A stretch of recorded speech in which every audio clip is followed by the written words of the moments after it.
dernière, j'ai participé au festival Yoganandaji en Provence.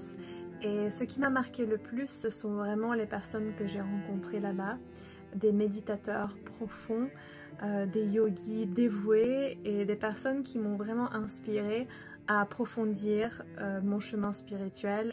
Et je serai éternellement reconnaissante de ces personnes, de les avoir rencontrées, les conversations que j'ai eues, l'énergie que j'ai ressentie quand j'avais des conversations à table ou pendant les petits moments de repos.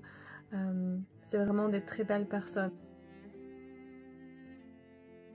On est ensemble, on prépare, on organise, on monte une tente, ensuite pendant le festival on prépare à manger tous ensemble.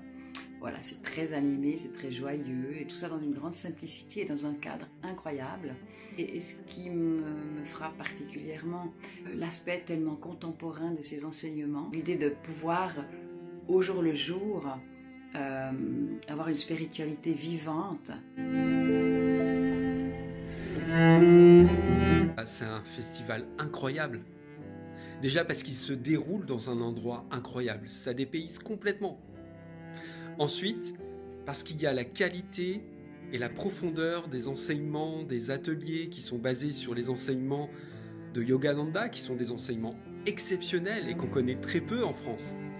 Puis, il y a aussi la possibilité de côtoyer des disciples de Yogananda qui vivent et qui pratiquent ces enseignements. Et de ça se dégage une qualité relationnelle assez rare, qui est basée sur la simplicité, sur l'authenticité.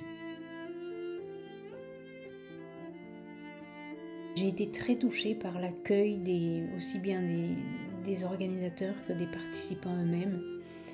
Tout était remarquable, l'environnement, les intervenants, les ateliers, la nourriture était excellente. Mais au-delà de tout ça,